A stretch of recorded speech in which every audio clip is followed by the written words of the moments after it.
capítulo 21, do versículo 1 ao versículo 7, nos diz assim: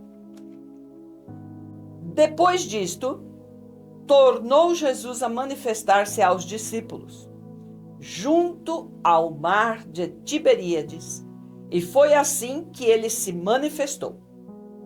Estavam juntos Simão Pedro, Tomé, chamado Dídimo, Natanael, que era de Caná de Galiléia, os filhos de Zebedeu e mais 2 dos seus discípulos. Disse-lhes Simão Pedro: Vou pescar. Disseram-lhe os outros: Também nós vamos contigo. Saíram e entraram no barco, e naquela noite nada apanharam. Mas, ao clarear da madrugada, estava Jesus na praia. Todavia, os discípulos não reconheceram que era ele. Perguntou-lhe Jesus: Filhos, tendes aí alguma coisa de comer? Respondeu-lhe: Não. Então lhes disse: Lançai a rede à direita do barco e achareis. Assim fizeram e já não podiam puxar a rede. Tão grande era a quantidade de peixes. Aquele discípulo a quem Jesus amava disse a Pedro: É o Senhor. Simão Pedro, ouvindo que era o Senhor, cingiu-se com sua veste, porque se havia despido, e lançou-se ao mar. Hoje vamos falar sobre a importância de você andar em companhia de uma pessoa de visão. Eles estavam, como diz o texto, entre eles eram 7 dos discípulos de Jesus que estavam. Já havia Jesus aparecido a eles por 2 vezes. Esta era a terceira aparição de Jesus aos discípulos, e aqui estavam somente 7. Pedro havia negado a Jesus naquela noite, se havia arrependido, e as 2 outras vezes anteriores em que Jesus esteve com os discípulos, me imagino que ele ficou com o seu coração apertado e pensando: ele vai me repreender e dizer algo sobre a minha infidelidade e sobre o que eu fiz ao negar que o conhecia naquela noite. Para o caráter de Pedro, me imagino que ele desejava que Jesus o confrontasse e falasse sobre aquele tema. Mas, em nenhuma das 2 oportunidades, Jesus chega a dizer alguma coisa a Pedro especificamente sobre aquela situação.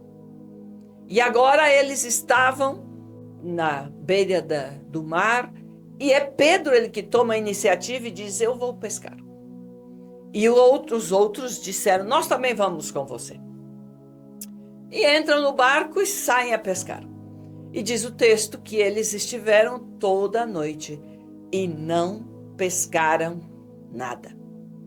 Amanhecendo o dia, Jesus estava na praia, mas eles não conseguiram, uma vez mais, reconhecer ao Mestre. E Jesus faz a pergunta a eles se eles tinham algo de comer. E eles respondem: Não, não temos. E aquele é o momento em que, entre os 7, aquele discípulo que Jesus amava, João, dá a voz a eles e diz: É o Mestre, é o Senhor quem nos está falando. Se não estivesse João com eles, para reconhecer que aquele era o Senhor, qual seria a atitude que estes homens tivessem tomado com este estranho que estava na praia? Que atitude teria tomado João, ou mesmo Pedro, ou os outros discípulos que estavam aí? Mas quando você caminha com alguém que tem a visão limpa, curada, e que tem a condição de ver ao Mestre e reconhecer ao Senhor, ele pode ajudar você na sua cegueira e na sua falta de visão, para que você possa abrir a sua visão e reconhecer ao Mestre. E é nesta oportunidade que Jesus faz algo que Pedro anelava. Porque todo discípulo, ou toda pessoa que chegou a defraudar a amizade ou a confiança de alguém íntimo, sentirá necessidade de resolver esta situação para poder estar em paz no seu espírito.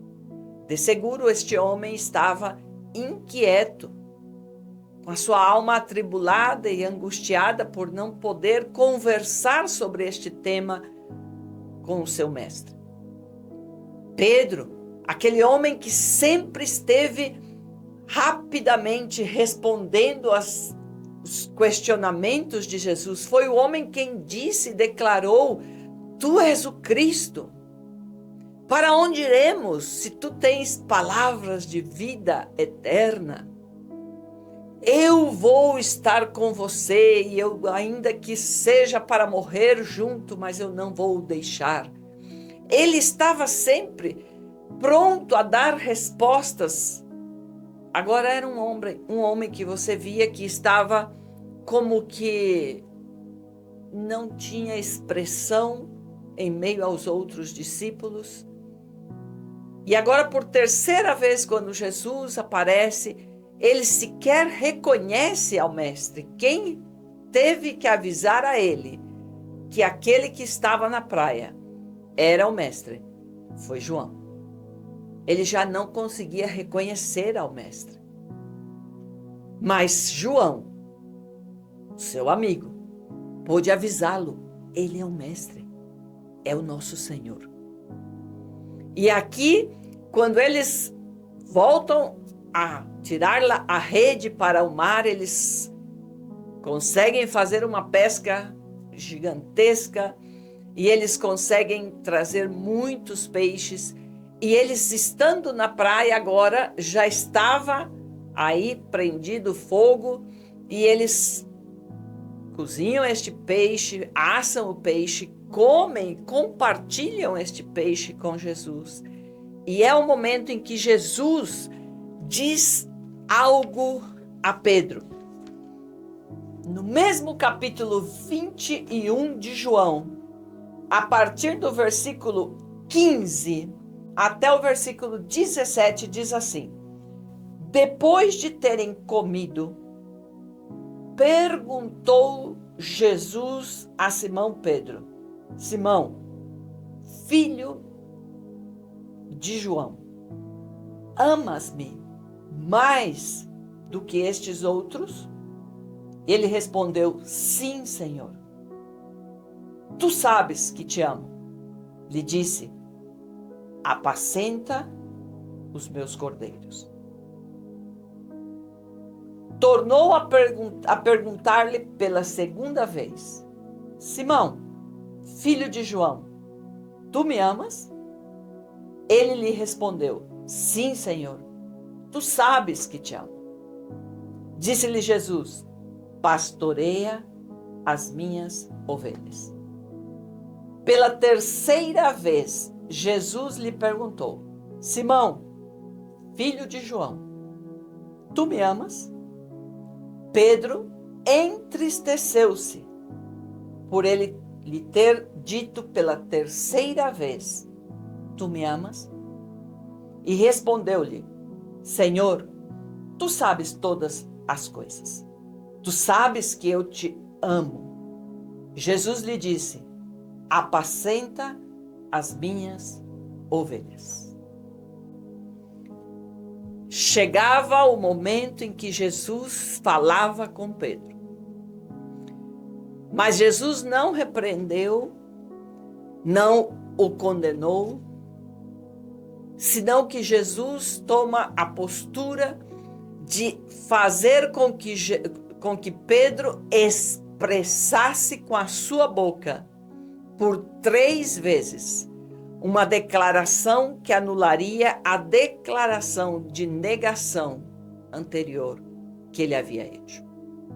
E ao confessar com a sua boca, por 3 vezes, o amor que ele tinha por Jesus, Jesus restituiu a condição de que ele pudesse ser um pescador de almas e que pudesse cumprir o ministério de anunciar as boas notícias a toda criatura. E se você segue estudando, nós vamos chegar no livro de Atos, quando já conta o começo da igreja, e no livro de Atos, no capítulo 2, versículo 14 ao 16, diz assim: Então se levantou Pedro com os 11 e, erguendo a voz, advertiu-os nestes termos: varões judeus e todos os habitantes de Jerusalém, tomai conhecimento disto e atentai nas minhas palavras. Estes homens não estão embriagados, como vindes pensando, sendo esta a 3ª hora. Mas o que ocorre é o que foi dito por intermédio do profeta Joel. Agora, o Pedro que havia negado conhecer a Jesus, depois de haver passado por este momento de restauração na sua relação de amizade, de intimidade, de fidelidade, de aliança com o seu Senhor, é ele quem se levanta para confessar com a sua boca a todos os que estavam em Jerusalém, porque aí eles estavam para a festa da Páscoa e estavam aguardando a festa de Pentecostes, e estavam aguardando a descida do Espírito Santo. Eles não sabiam que ia vir daquela forma. E estavam homens e mulheres de todas as regiões e estavam em Jerusalém para celebrar a festa de Pentecostes. E é quando vem o Espírito Santo e toma eles e como línguas de fogo sobre suas cabeças, e eles começaram a falar nos dialetos e nos idiomas de todos os judeus que estavam aí de outras regiões. Mas os que estavam fora ouviam este tumulto e diziam que estavam bêbados. E é Pedro quem se levanta para repreender aos que estavam aí de que isto não era verdade, senão que o que estava acontecendo naquele lugar era o cumprimento da profecia do profeta Joel, de que o Espírito viria sobre toda a carne. E ele faz toda uma pregação. O primeiro discípulo de Jesus a pregar as boas notícias do Evangelho de salvação de Jesus na terra foi Pedro. O mesmo que havia negado, agora era restituído. E diante de todo mundo espiritual e diante do mundo físico, ele se levantava como pregador e anunciador da boa notícia. E como resultado desta primeira pregação e anúncio do Evangelho, ou da boa notícia de salvação, através de Jesus, nós tivemos um resultado. em Atos, no capítulo 2, e o versículo 41 diz assim: então os que lhe aceitaram a palavra foram batizados, havendo um acréscimo naquele dia de quase 3.000 pessoas. Um homem que estava desanimado, que estava com a sua visão turbada, com dificuldade de sentir-se digno até de poder conversar com seu mestre, agora restituído e sarado, não somente na sua visão, como também na sua emoção, na sua alma, passa a ser o grande anunciador e pregador desta boa notícia. Que esta semana você possa buscar a intimidade e a presença com o Senhor, com esta certeza de que ainda que nós, ou que você possa ter sentido e visto que falhou ao anunciar e ao pregar esta notícia que Deus mandou anunciar, ainda que você se sinta talvez imerecedor, alguém que não tem o merecimento, que não tem a condição de apresentar-se com esta ousadia para poder anunciar o Evangelho. Deus quer dizer a você que Ele está pronto para restaurar a sua posição no reino de Deus como anunciador da sua palavra. E Ele quer sarar as suas feridas, Ele quer curar a sua cegueira, para que você passe a ser alguém que cumpra esta missão de pregar o Evangelho a toda criatura, em todo lugar. Que Deus te abençoe, em nome de Jesus, nome que é sobre todo nome. Amém.